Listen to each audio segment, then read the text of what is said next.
Suma teológica, parte segundo, segundo CAE. Cuestión 25, objeto de la caridad. Viene a continuación el tema del objeto de la caridad. En él hay dos cosas a considerar. La primera, ¿qué debe amarse por caridad?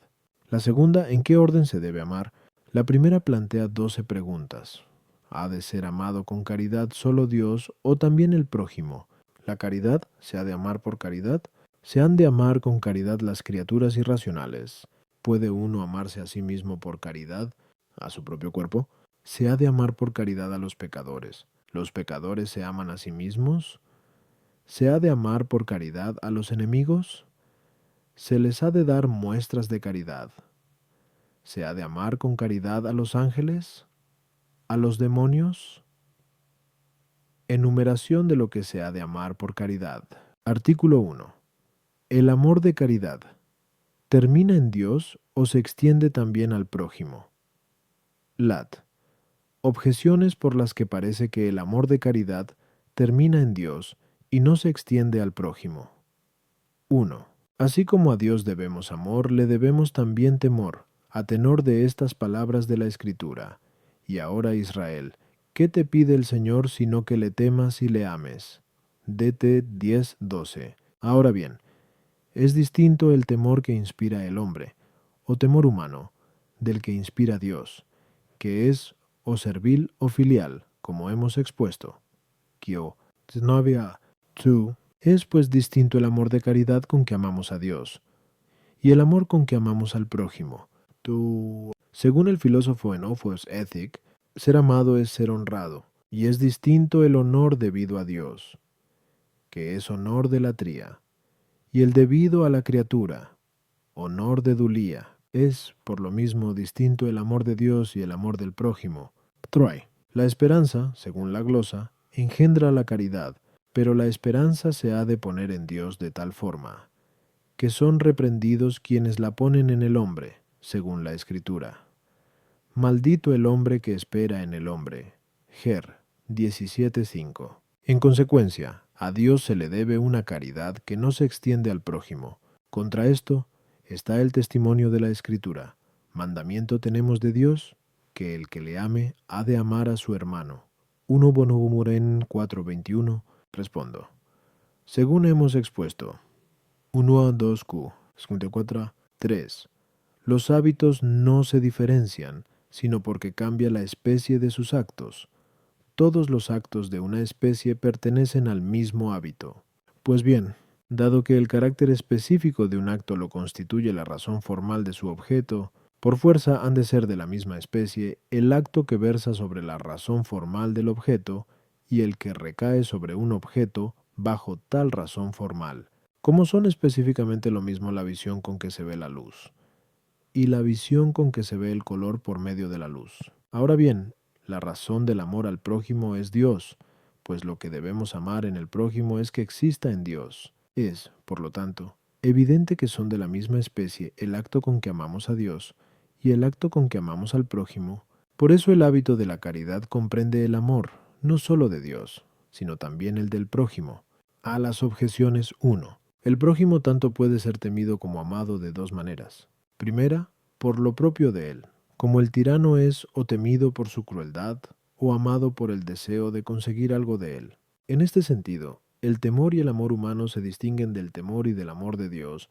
En segundo lugar, también es temido y amado el hombre por lo que hay de Dios en él, y así, es temido el brazo secular, porque ha recibido de Dios la misión de castigar al malhechor, y es amado por justicia. Este temor y amor del hombre no se distinguen del temor de Dios, como tampoco de su amor. El amor se refiere al bien en general, mientras que el honor se refiere al bien propio de la persona honrada, ya que se le tributa como testimonio de la propia virtud. Por eso, el amor no se diferencia específicamente por la diversidad de bienes diferenciados, con tal que se refieran a un bien común. El honor, en cambio, se diferencia por los bienes particulares de cada uno. Según eso, amamos con el mismo amor de caridad a todos los prójimos, en cuanto les referimos a un bien común que es Dios, mientras que les rendimos honores distintos según la cualidad intransferible de cada uno Igualmente tributamos a Dios el honor especial de la tría por su excelencia única.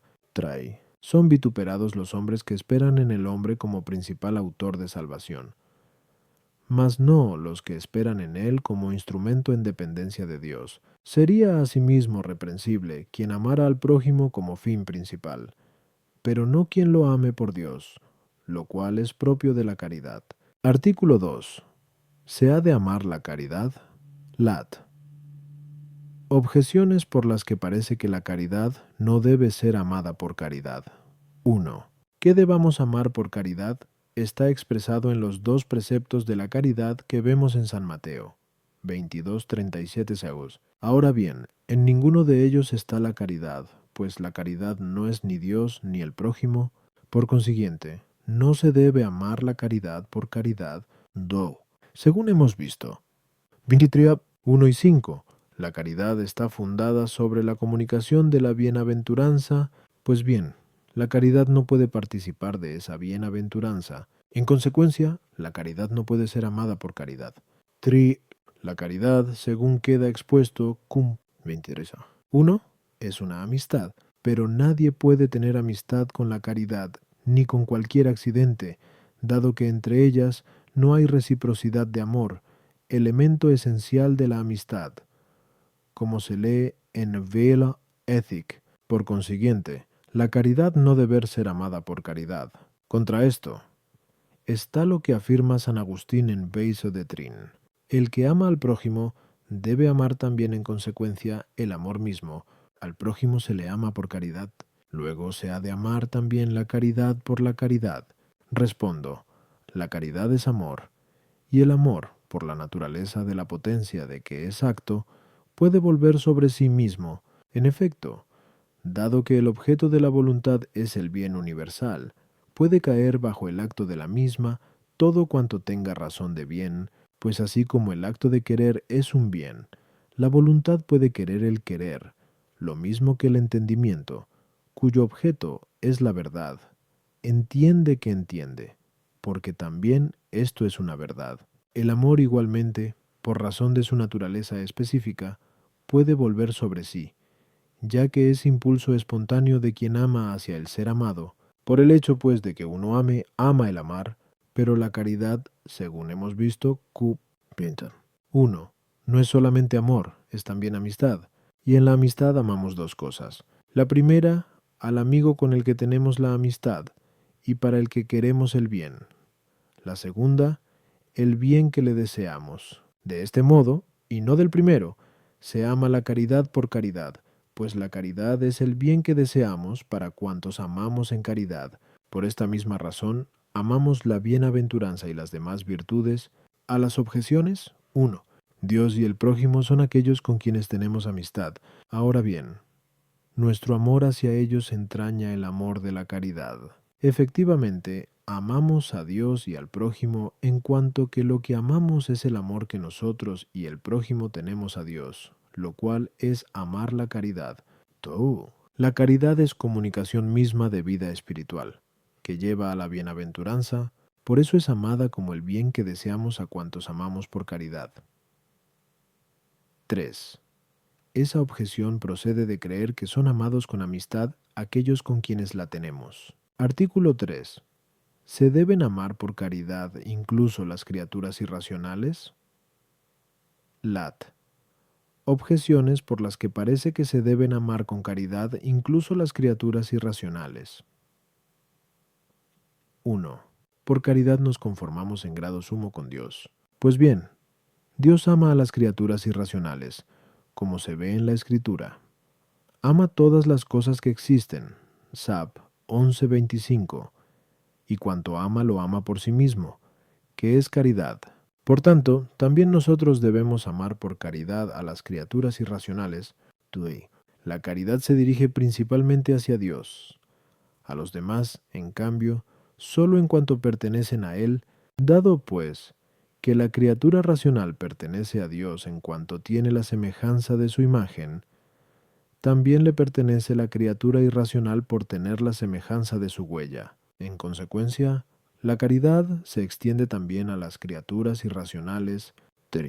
Como el objeto de la caridad es Dios, lo es igualmente de la fe. Ahora bien, la fe se extiende a las criaturas irracionales, pues creemos que el cielo y la tierra han sido creados por Dios, y que los peces y las aves han sido producidos de las aguas, y de la tierra los animales que andan, y las plantas. Por tanto, la caridad se extiende también a las criaturas irracionales. Contra esto, está el hecho de que la caridad comprende solamente a Dios y al prójimo, y con el nombre de prójimo no puede entenderse la criatura irracional, pues no comunica con el hombre en la vida racional. Por consiguiente, la caridad no se extiende a las criaturas irracionales. Respondo, la caridad, según hemos expuesto, 23. 1. Es una amistad, y en esta se incluyen dos cosas: el amigo con el que se tiene la amistad y los bienes que se le desean. Del primer modo, ninguna criatura irracional puede ser amada por caridad, por tres razones. Las dos primeras atañen a la amistad en general, que es imposible tener con las criaturas irracionales. En primer lugar, porque se tiene amistad con aquel al que queremos el bien, y propiamente no puedo querer el bien a la criatura irracional. Efectivamente, la criatura irracional no es apta para poseer como propio el bien, sino que este privilegio está reservado a la criatura racional, la única que, por libre albedrío, puede disponer del bien que posee.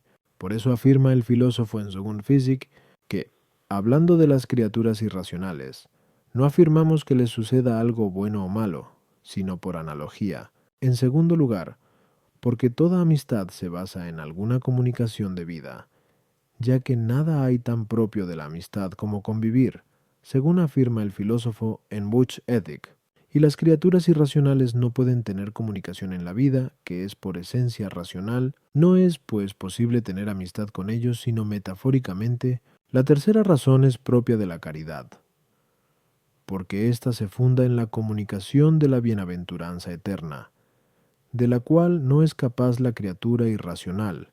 En consecuencia, con la criatura irracional no se puede entablar amistad de caridad. Se puede, sin embargo, amar por caridad a las criaturas irracionales, como bienes que queremos para otros, en el sentido de que por caridad queremos su conservación para honor de Dios y utilidad de los hombres. De esta manera, las ama también Dios en caridad. A las objeciones 1, con lo expuesto queda dada la respuesta. 2. La semejanza de huella no da capacidad de vida eterna como la semejanza de imagen. No hay, pues, paridad de razones. 3. La fe se puede extender a cuanto de alguna manera es verdadero.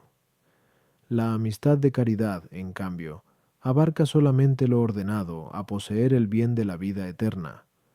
De ahí que no sea lo mismo. Artículo 4. ¿Debe amarse a sí mismo el hombre por caridad? Lat.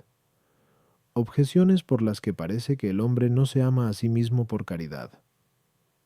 1. Dice San Gregorio en una homilía que la caridad no puede darse sino al menos entre dos. En consecuencia, nadie tiene caridad consigo mismo.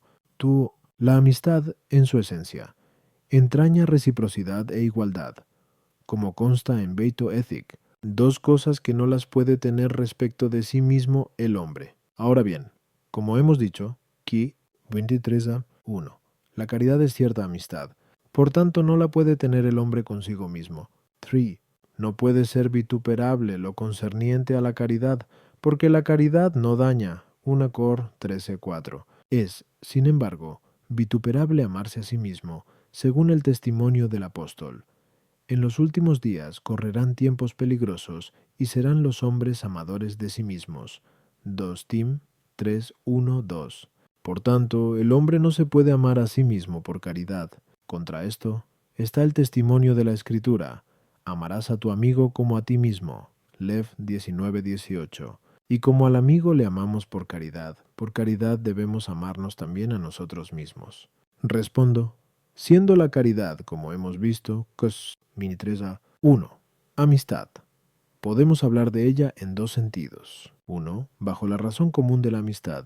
En este sentido hay que decir que propiamente uno no tiene amistad consigo mismo, sino otra cosa mayor que ella. La amistad, en efecto, entraña cierta unión, ya que, como escribe Dionisio, el amor es un poder unitivo, y cada uno tiene en sí mismo una unidad superior a la unión, y así como la unidad es principio de unión, el amor con que uno se ama a sí mismo es forma y raíz de la amistad, ya que con los demás tenemos amistad en cuanto nos comportamos con ellos, como con nosotros mismos. Lo amistoso para con otro, escribe el filósofo, proviene de lo amistoso para con uno mismo, como tampoco hay ciencia sobre los principios, sino algo mayor, es decir, el entendimiento. En otro sentido podemos hablar también de la caridad según su naturaleza propia, es decir, en cuanto es principalmente amistad del hombre con Dios y, como consecuencia, con todas las cosas de Dios,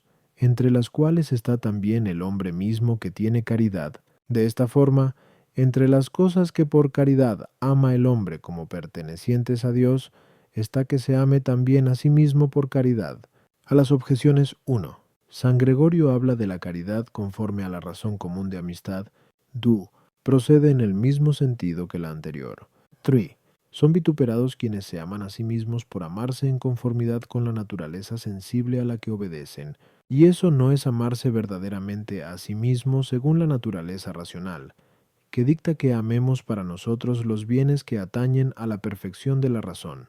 De este segundo modo principalmente atañe a la caridad amarse a sí mismo. Artículo 5. ¿Debe amar el hombre su cuerpo por caridad? Lat. Objeciones por las que parece que el hombre no debe amar su cuerpo por caridad. 1. No amamos aquello con lo que no podemos convivir. Pues bien, quienes tienen caridad huyen la convivencia con el cuerpo, según enseña el apóstol. ¿Quién me librará de este cuerpo de muerte? Rom 7:24. Y en otro lugar, tengo deseo de morir y estar con Cristo. Filipenses 1:23. No se debe pues amar el cuerpo por caridad. La amistad de caridad se funda en la comunicación del gozo divino, y de éste no puede participar el cuerpo, por lo tanto no se le puede amar por caridad. Por ser amistad. Tenemos caridad con quienes somos capaces de reciprocidad. Pues bien, nuestro cuerpo no puede aportarnos esa reciprocidad, luego no se le debe amar por caridad. Contra esto está la enseñanza de San Agustín, que en Como hay de Doctor, Christ, señala 4 cosas que se deben amar por caridad, y entre ellas pone el propio cuerpo. Respondo. Nuestro cuerpo puede ser considerado bajo 2 aspectos. Primero, en su naturaleza. Segundo, en su corrupción de culpa y de pena. Ahora bien, la naturaleza de nuestro cuerpo no ha sido creada por un principio malo, como cuentan los maniqueos.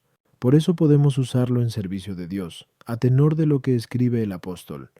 Usad vuestros cuerpos como arma de justicia para Dios. Rom 6:13. De ahí que podamos amar también nuestro cuerpo con el amor de caridad con que amamos a Dios. No debemos, sin embargo, amar en él la infracción de la culpa y la corrupción de la pena. Debemos, más bien, anhelar la extirpación de estos males con el deseo de caridad. A las objeciones. 1. El apóstol no rehuía la comunión con el cuerpo en cuanto a su naturaleza. Antes bien, bajo este aspecto, en manera alguna quería verse despojado de él, como lo declara en estas palabras. No queremos desnudarnos, sino revestirnos. 2 Cor 5:4. Quería, empero, carecer de la infección de la concupiscencia, que permanece en el cuerpo, y de la corrupción que grava al alma. Sap 9:15. Impidiéndole ver a Dios. Por eso expresamente dijo de este cuerpo de muerte. Aunque nuestro cuerpo no puede gozar de Dios conociéndole y amándole, sin embargo, por las obras que hacemos con él, podemos llegar a la acabada fruición de Dios. Por eso, del gozo del alma redunda cierta bienaventuranza en el cuerpo, es decir, vigor de salud y de incorrupción, en expresión de San Agustín en la epístola Ad Diosc. De esta manera, porque el cuerpo participa en cierto modo de la bienaventuranza, puede ser amado con amor de caridad. 3. La reciprocidad tiene lugar en la amistad con otro, mas no en la amistad con uno mismo, sea en cuanto al alma, sea en cuanto al cuerpo. Artículo 6. Se ha de amar a los pecadores por caridad. Lat. Objeciones por las que parece que los pecadores no han de ser amados por caridad. 1. En el Salmo se dice, tuve odio a los inicuos, Sal 118, 113. Ahora bien, David tenía caridad. Luego los pecadores más han de ser odiados que amados. Dupta. En expresión de San Gregorio en la homilía de Pentecostés, la prueba del amor es la acción visible. Ahora bien, a los pecadores, los justos, lejos de obras de amor, les dan muestras de odio, como vemos en el Salmo.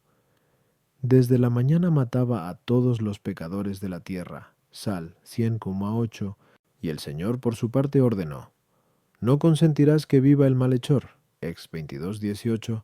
En consecuencia, los pecadores no deben ser amados con caridad. 3. Corresponde a la amistad querer y desear el bien para los amigos, mas, a título de caridad, los santos desean el mal para los pecadores, según la Escritura. Váyanse al infierno los pecadores. Sal 9:18. Luego estos no deben ser amados con caridad. Pod. Es propio de los amigos gozarse y querer lo mismo. Pues bien, la caridad no hace querer lo que los pecadores quieren ni gozarse en lo que ellos se gozan, sino más bien al contrario. En conclusión, los pecadores no deben ser amados con caridad. Mas, finalmente, es propio de los amigos convivir, como se dice en Weight Ethic, pero el apóstol amonesta a no convivir con los pecadores diciendo, salid de en medio de ellos. 2 Cor 6:17. Por tanto, no se debe amar a los pecadores por caridad. Contra esto está lo que afirma San Agustín en In the Doctrine. Christ. Amarás a tu prójimo, lo cual equivale a hay que tener a todo hombre por prójimo. Pues bien, los pecadores no dejan de ser hombres, ya que el pecado no destruye la naturaleza. Luego los pecadores deben ser amados por caridad. Respondo. En los pecadores se pueden considerar dos cosas, a saber, la naturaleza y la culpa. Por su naturaleza, recibida de Dios, son en verdad capaces de la bienaventuranza, en cuya comunicación está fundada la caridad, como hemos visto, a 3Q 1 y 5. Desde este punto de vista, pues deben ser amados con caridad. Su culpa, en cambio, es contraria a Dios y constituye también un obstáculo para la bienaventuranza. Por eso, por la culpa que les sitúa en oposición a Dios, han de ser odiados todos, incluso el padre, la madre y los parientes, como se lee en la Escritura, Lev 14:26. Debemos, pues, odiar en los pecadores el serlo, y amarlos como capaces de la bienaventuranza. Esto es verdaderamente amarles en caridad por Dios. A las objeciones. 1. El profeta odió a los inicuos en cuanto tales, detestando su iniquidad, que es su maldad. Este es el odio perfecto del que dice, con odio perfecto les odié. Sal 138:22. En verdad, el mismo motivo hay para detestar el mal de uno que para amar su bien. Por lo tanto, incluso ese odio perfecto pertenece a la caridad. A los amigos que incurren en pecado, según el filósofo en Nines Ethic, no se les debe privar de los beneficios de la amistad en tanto haya esperanza de su curación. Al contrario, mayor auxilio se les debe prestar para recuperar la virtud que para recuperar el dinero, si lo hubieran perdido, dado que la virtud es más afín a la amistad que el dinero. Mas cuando incurren en redomada malicia y se tornan incorregibles, no se les debe dispensar la familiaridad de amistad. Por eso, esta clase de pecadores, de quienes se supone que son más perniciosos para los demás que susceptibles de enmienda, la ley divina y humana prescriben su muerte. Esto, sin embargo, lo sentencia el juez, no por odio hacia ellos, sino por el amor de caridad, que antepone el bien público a la vida de una persona privada. No obstante, la muerte infligida por el juez aprovecha al pecador, si se convierte, como expiación de su culpa. Si no se convierte, para poner término a su culpa, ya que con eso se le priva de la posibilidad de pecar más. 3. Las imprecaciones que vemos en la Escritura se pueden interpretar de tres maneras. La primera, a modo de presagio, no como deseo. Así vayan los pecadores al infierno quiere decir, los pecadores irán al infierno. La segunda, como deseo, con tal de que el anhelo del que desea no se refiera al castigo de los hombres, sino a la justicia de quien castiga, conforme al Salmo 57:11, se alegrará el justo al ver la venganza. Ciertamente, Ni el mismo Dios castigador se alegra con la perdición de los impíos, como afirma también la Escritura, Sab 1:13, sino en su justicia, como afirma el Salmo, porque el Señor es justo y ama la justicia, Sal 10:8, la tercera, como deseo de remoción de la culpa, y no como deseo de la pena misma. Se desea que sean eliminados los pecados, y que vivan los hombres. Por caridad amamos a los pecadores, no para querer lo que quieren ellos, o gozarnos de lo que ellos gozan, sino para llevarlos a querer lo que queremos nosotros, y a gozarse de lo que nos gozamos. De ahí estas palabras de Jeremías 15:19. Ellos se convertirán a ti, y tú no te convertirás a ellos.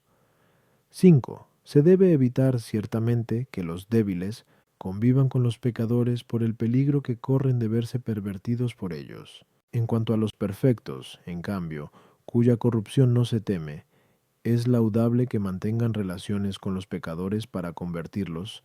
Así el Señor comía y bebía con ellos, como consta en la Escritura, Mete 9:10-11. Sin embargo, se debe evitar la convivencia con los pecadores en un consorcio de pecado. Así dice el apóstol: salid de en medio de ellos, y no toquéis nada inmundo. 2 Cor 6:17. O sea, el consentimiento en el pecado. Artículo 7.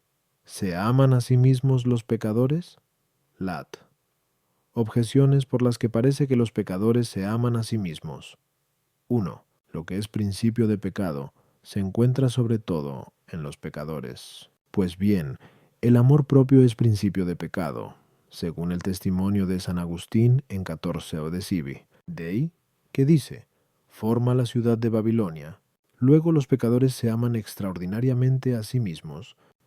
El pecado no destruye la naturaleza. Pues bien, a todos atañe por naturaleza amarse a sí mismos, y por eso incluso las criaturas irracionales apetecen, por naturaleza, su bien propio, como es la conservación en el ser y cosas semejantes. Por tanto, los pecadores se aman a sí mismos. Según Dionisio en el Cap. Ferdetiv. No. A todos es amable el bien, y hay muchos pecadores que se consideran buenos. En consecuencia, muchos pecadores se aman a sí mismos. Contra esto está la afirmación de la Escritura: el que ama la iniquidad odia su alma. Sal 10:6. Respondo: amarse a sí mismo en un sentido es común a todos. En otro sentido, es peculiar de los buenos, y en otro, es característico de los malos. Que uno ame lo que tiene como su propio ser es común a todos. Pues bien, se dice que el hombre es algo de dos maneras. La primera, en lo que afecta a su sustancia y naturaleza. En este sentido, todos se estiman en lo que son, es decir, compuestos de cuerpo y alma. De esta forma se aman todos los hombres, buenos y malos, porque desean la conservación de sí mismos. En segundo lugar, se dice que el hombre es algo según su principalidad.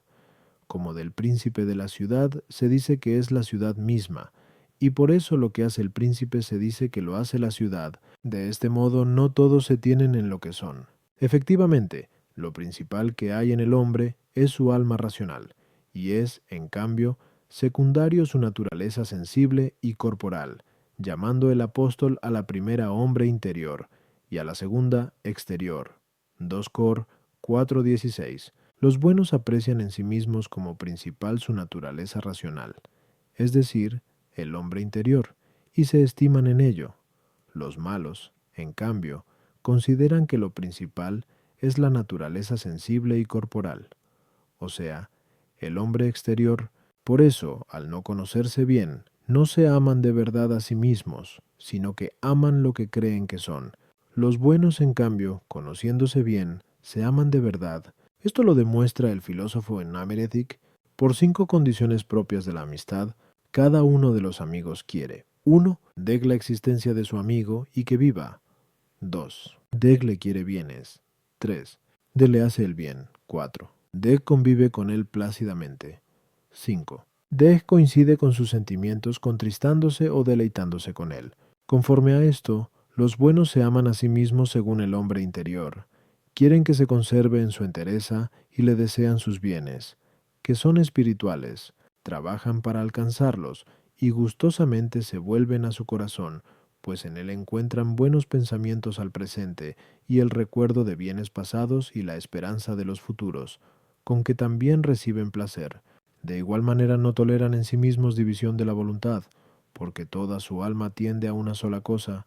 Los malos, por el contrario, no quieren conservar la integridad de su hombre interior, ni aspiran a los bienes espirituales, ni trabajan por alcanzarlos, ni les deleita convivir consigo mismos, volviéndose al corazón en el que encuentran males presentes, pasados y futuros que detestan, ni siquiera están en paz consigo mismos por los remordimientos de su conciencia, a tenor de las palabras de la Escritura. Te arguiré y me opondré a tu paz. Sal 49, 21. Con esto mismo se puede probar que los malos se aman a sí mismos, según la corrupción del hombre exterior. Los buenos no se aman de esta manera. A las objeciones 1. El amor propio, principio del pecado, es el característico de los pecadores, que llegan hasta el desprecio de Dios, como allí mismo se dice, pues los malos de tal modo codician los bienes externos que menosprecian los espirituales. Tú, el amor natural, aunque no quede del todo destruido en los malos, está, sin embargo, degradado del modo expuesto. 3. Los malos, en cuanto se consideran buenos, participan algo en el propio amor. Sin embargo, ni siquiera este es un amor verdadero sino aparente. Pero en los muy malos, ni siquiera es posible este amor. Artículo 8. ¿Obliga la caridad a amar a los enemigos? Las objeciones por las que parece que la caridad no obliga a amar a los enemigos. 1. Dice San Agustín en Enchir: este gran don, amar a los enemigos, no lo tienen cuantos creemos que son escuchados al decir en la oración, perdónanos nuestras ofensas. Pues bien, a nadie se le perdona el pecado sin caridad, a tenor de lo que leemos en la Escritura. La caridad cubre los pecados. Prov. 10, 12. Por tanto, no es exigencia de caridad amar a los enemigos. La caridad no destruye la naturaleza. Ahora bien, todas las cosas, incluso las irracionales, odian naturalmente a sus contrarios. El lobo a la oveja, el agua al fuego. La caridad, pues, no hace amar a los enemigos. 3. La caridad no obra de manera perversa. Prinocor 13:4. Pero sería ciertamente perverso amar a los enemigos, igual que odiar a los amigos. Por eso, reprobándolo, dijo Joab a David: amas a quienes te odian y odias a quienes te aman. Trundosam 19:6. La caridad pues no hace amar a los enemigos. Contra esto está lo que dice el Señor: amad a vuestros enemigos. Mes 5:44. Respondo: el amor a los enemigos se puede entender de tres maneras.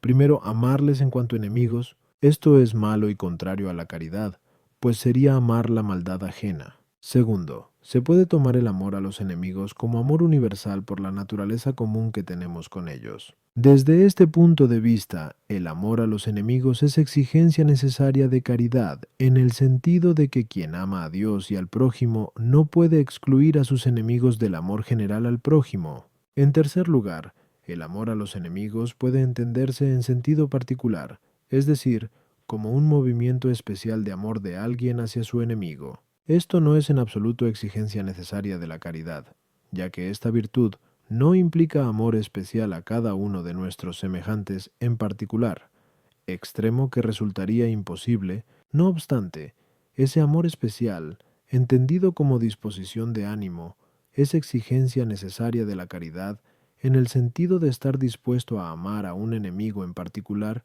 si hubiera necesidad. El hecho de que, fuera de un caso de necesidad, se dé testimonio, con obras, del amor hacia el enemigo por amor de Dios, pertenece a la perfección de la caridad. Efectivamente, amando en caridad al prójimo por Dios, cuanto más se ama a Dios, tanto mayor se muestra el amor hacia el prójimo. A pesar de cualquier enemistad, es lo que sucede cuando se ama mucho a una persona. Por este amor se ama también a sus hijos, incluso aunque fueran nuestros enemigos. En este sentido se expresa San Agustín. A las objeciones 1. Con lo expuesto queda dada la respuesta a la primera. 2. Todas las cosas odian a sus contrarios en cuanto tales, y nuestros enemigos, en cuanto tales, son nuestros contrarios. Eso es lo que debemos odiar en ellos. Nos debe desagradar que sean enemigos, pero no son enemigos nuestros en cuanto hombres, capaces también de la bienaventuranza. Desde este punto de vista, debemos amarles. 3. Es vituperable amar a los enemigos en cuanto enemigos, y esto, como hemos expuesto, no lo hace la caridad. Artículo 9. La caridad. ¿Debe dar necesariamente señales o muestras de amor al enemigo? Lat. Objeciones por las que parece que es necesidad de la caridad dar señales o muestras de amor al enemigo. 1-1. Dice San Juan, no amemos de palabra, sino en verdad y con obras. 1 Juan 3:18. Pues bien, se ama de obra dando muestras y señales de amor a quien se ama. Por tanto, es exigencia necesaria de caridad, dar muestras y señales de amor a los enemigos. Tú. El Señor dice, al mismo tiempo, amad a vuestros enemigos y haced bien a los que os odian. Mateo 5:44. Ahora bien, es exigencia de la caridad amar a los enemigos. Por tanto, lo es también beneficiarles. Por caridad amamos no solo a Dios, sino también al prójimo. San Gregorio escribe en la homilía de Pentecostés que el amor de Dios no puede estar ocioso. Si existe, hace cosas grandes.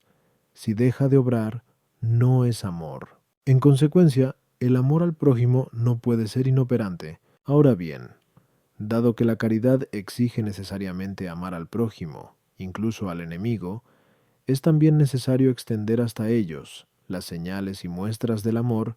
Contra esto está el hecho de que, a propósito de lo que escribe San Mateo 5:44, haced bien a los que os odian, comenta la glosa. Hacer bien a los enemigos es el culmen de la perfección. Pues bien, lo que atañe a la perfección de la caridad no es exigencia necesaria de ella. Luego no es exigencia necesaria de la caridad dar muestras y señales de amor a los enemigos. Respondo, las pruebas y señales de caridad provienen del amor interno y le son proporcionadas. Es de necesidad absoluta de precepto el amor interno general a los enemigos. No lo es, sin embargo, el amor a un enemigo particular, sino sólo como disposición de ánimo, según hemos visto. Amenínosa, ureito. Otro tanto debemos decir de las muestras y señales exteriores de amor. Hay, es verdad, ciertos beneficios y pruebas de amor que deben darse al prójimo en general. Por ejemplo, orar por todos los fieles o por todo el pueblo, o beneficiar a toda la comunidad. Es entonces de necesidad de precepto mostrar esas señales a los enemigos. Si así no se hiciera, se achacaría al odio de la venganza, contra lo cual pone en guardia la Escritura en estos términos. No busques la venganza, ni te acuerdes de las injurias de tus conciudadanos. Lev 19:18. Hay, sin embargo, otros beneficios y pruebas de amor que se dan en particular a determinadas personas. Comportarse de esta manera con los enemigos no es necesario para salvarse, sino en la disposición del ánimo, o sea, que se esté dispuesto a socorrerles en caso de necesidad, como indica la Escritura. Si tuviere hambre tu enemigo, dale de comer. Si tiene sed, dale de beber. Prov 25:21. Ahora bien, el hecho de dar semejantes muestras de amor al enemigo, fuera del caso de necesidad, atañe a la perfección de la caridad, ya que, no satisfecho con no dejarse vencer por el mal, exigencia necesaria, quiere incluso vencer al mal con el bien. Rom 12:21. Y esto es ya de perfección, efectivamente. No solo se precave de llegar al odio por la injuria recibida, sino que incluso con los beneficios se esfuerza por traer a su amor al enemigo. A las objeciones. Con lo expuesto se da respuesta a todas las objeciones. Artículo 10. Debemos amar por caridad a los ángeles. Lat. Objeciones por las que parece que no debemos amar por caridad a los ángeles. 1. San Agustín, en el libro de Dr. Christ, afirma: es doble el amor de caridad, a saber, Dios y el prójimo. Pues bien, El amor a los ángeles no va incluido en el amor a Dios, ya que son seres creados, ni en el amor al prójimo, ya que no son de la misma especie que nosotros. No deben pues ser amados por caridad. 2. Nos parecemos más a los animales brutos que a los ángeles, ya que estamos en el mismo género próximo que los animales. Ahora bien, hemos dicho a 3. Que no tenemos caridad con los animales. En consecuencia, tampoco con los ángeles. 3. Y también, como se escribe en Beicho Ethic, lo más propio de amigos es convivir. Pues bien, los ángeles ni conviven con nosotros ni les podemos ver. Por lo tanto, tampoco podemos tener con ellos amistad de caridad. Contra esto está lo que afirma San Agustín en 11 de Sive. Dei. A quien debemos dar o de quien podemos recibir favor de misericordia, justamente se le llama prójimo. Es evidente que en el precepto en el que se nos manda a amar al prójimo va comprendido también el amor a los santos ángeles, que nos hacen muchos favores de misericordia. Respondo, como queda expuesto a 3 y 6 Q, 1 y 5.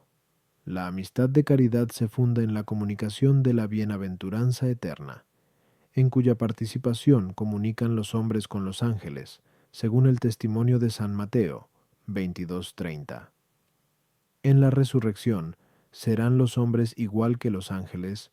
Por lo mismo, es evidente que la amistad de caridad se extiende también a los ángeles. A las objeciones. 1. La denominación de prójimo se apoya en la comunicación no solo en la especie, sino también en la comunicación de beneficios que pertenecen a la vida eterna, en la cual se funda la amistad de caridad. 2. Los animales brutos conviven con nosotros en el género próximo de la naturaleza sensitiva, por la cual no somos partícipes de la bienaventuranza eterna. Lo somos por la naturaleza racional, que nos pone en comunicación con los ángeles. 3. Los ángeles no conviven con nosotros la vida exterior que resulta de nuestra naturaleza sensitiva. Convivimos, sin embargo, con ellos según la mente, de manera imperfecta en esta vida, de manera, en cambio, perfecta en la patria, como ya hemos dicho, punto 23 a punto 1 ad 1. Artículo 11. ¿Debemos amar a los demonios en caridad? Lat. Objeciones por las que parece que debemos amar a los demonios en caridad. 1. Los ángeles son en realidad nuestros prójimos, por tener en común con ellos la mente racional, pero también los demonios tienen de común con nosotros la mente racional, puesto que sus dones naturales permanecen íntegros, según el parecer de Dionisio en el C. Fur de Div. Nom. Por tanto, debemos amar con caridad a los demonios. Los demonios se diferencian de los ángeles bienaventurados en el pecado, igual que los pecadores se diferencian de los justos. Ahora bien, los hombres justos aman con caridad a los pecadores. En conclusión, también deben amar con caridad a los demonios. 3. Debemos amar con caridad como prójimos a cuantos nos hacen beneficios, como se echa de ver por la autoridad de San Agustín antes aducida a Dies et contra. Pues bien, los demonios nos son útiles en muchas cosas, ya que, tentándonos, nos entretejen coronas, como escribe San Agustín en 11 de Siv. Por lo tanto, debemos amar a los demonios en caridad. Contra esto está lo que afirma la Escritura: vuestro pacto con la muerte quedará roto, y no tendrá vigor vuestro pacto con el infierno. Is 28:18. Ahora bien, la perfección de la paz y de la alianza se hacen por caridad. Por consiguiente, no debemos caridad a los demonios moradores del infierno y procuradores de la muerte. Respondo, como ya hemos expuesto a 6. En los pecadores debemos amar por caridad la naturaleza y odiar el pecado. Y la palabra demonio significa una naturaleza deformada por el pecado. Por eso los demonios no deben ser amados en caridad, y si no argumentamos basándonos en el nombre, y nos preguntamos si deben ser amados en caridad los espíritus llamados demonios, a tenor de lo expuesto, a Tintus en 2 y 3, hemos de responder que hay una doble manera de amar algo en caridad. Primero, se puede amar como se ama a aquel con quien se tiene amistad. En este sentido no se puede entablar amistad de caridad con esos espíritus. Efectivamente, es de esencia de la amistad querer el bien para nuestros amigos, y no podemos querer en caridad el bien de la vida eterna, objeto de la caridad, para los espíritus condenados eternamente por Dios. Esto se opondría a la caridad de Dios con que aprobamos su justicia. En segundo lugar, se puede amar una cosa en el sentido de que queremos que permanezca para bien de otro. De este modo queremos en caridad a las criaturas irracionales, porque queremos que permanezcan para gloria de Dios y utilidad del hombre, como hemos expuesto a 3. Bajo este aspecto, podemos amar también en caridad la naturaleza de los demonios, deseando que esos espíritus se conserven en su naturaleza para gloria de Dios. A las objeciones 1, es incompatible con la mente de los ángeles la imposibilidad de la bienaventuranza eterna, no así con la mente de los demonios, de ahí que la amistad de caridad, fundada más sobre la comunidad de la vida eterna que sobre la comunidad de naturaleza, se tiene con los ángeles, no con los demonios. Los pecadores tienen en esta vida la posibilidad de llegar a la bienaventuranza eterna. No la tienen, en cambio, quienes están condenados en el infierno. En este sentido vale la misma razón que para los demonios. 3. La utilidad que nos reportan los demonios no proviene de su intención, sino por ordenación de la divina providencia. Por eso no nos compele a su amistad, sino a ser amigos de Dios, que torna su perversa intención en provecho nuestro. Artículo 12. Están bien enumeradas las 4 cosas que han de ser amadas con caridad, a saber, Dios, el prójimo, nuestro cuerpo, nosotros mismos. Las objeciones por las que parece que no están bien enumeradas las 4 cosas que debemos amar con caridad, a saber, Dios, el prójimo, nuestro cuerpo, nosotros mismos. 1. San Agustín dice: quien no ama a Dios, tampoco se ama a sí mismo. Ahora bien, en el amor de Dios va incluido el amor a uno mismo. En conclusión, no hay lugar para distinguir el uno del otro. 2. La parte no debe contradividirse con el todo. Pues bien, nuestro cuerpo es una parte de nosotros mismos, por lo tanto, no se puede dividir nuestro cuerpo como objeto que debamos amar distinto de nosotros mismos. 3. Como nosotros tenemos cuerpo, lo tiene también nuestro prójimo. De ahí que, como el amor con que amamos al prójimo se distingue del amor con que nos amamos a nosotros mismos, también el amor con que uno ama el cuerpo del prójimo debe distinguirse del amor con que ama el suyo. En conclusión, no está bien hecha la división de las 4 cosas que hay que amar. Contra esto está lo que expone San Agustín en The Doctrus Christ. 4 cosas hay que amar: al que está sobre nosotros, Dios; al que es nosotros mismos; lo que está junto a nosotros, el prójimo; lo que está por debajo de nosotros, nuestro cuerpo. Respondo, según hemos expuesto a 3, 6 y 10. Q. 23a. 1 y 5. La amistad de caridad se funda en la comunicación de la bienaventuranza. Pues bien, en esa comunicación hay en realidad algo que se debe considerar como principio efectivo de la bienaventuranza, es decir, Dios. Hay también algo que la participa directamente, o sea, el hombre y el ángel, y por fin, aquello hacia lo que deriva por redundancia, a saber, el cuerpo humano, el que establece la bienaventuranza, es digno de ser amado por la razón de que es la causa de la misma.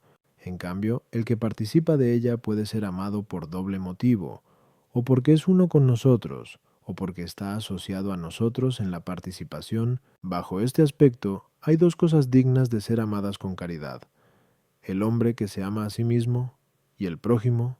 A las objeciones. 1. La diversa relación que hay entre el sujeto que ama y los objetos amados por él funda el motivo distinto del amor. Según eso, ya que quien ama tiene relación distinta con Dios y consigo mismo, esto da lugar a establecer 2 objetos dignos de amor, pues el amor de uno es causa del amor del otro. Por eso, eliminada una, desaparece la otra. El sujeto de la caridad es el alma racional, que puede ser capaz de bienaventuranza. De ella no participa directamente el cuerpo, sino sólo por cierta redundancia. Por consiguiente, se ama el hombre con caridad de una manera distinta en cuanto al alma racional, que es lo principal en él, de la que ama su propio cuerpo. 3. El hombre ama al prójimo no sólo en cuanto al alma, sino también en cuanto al cuerpo, por razón del consorcio en la bienaventuranza. En consecuencia, por parte del prójimo es uno solo el motivo de amor. De ahí que el cuerpo del prójimo no figure como objeto especial que se deba amar aparte,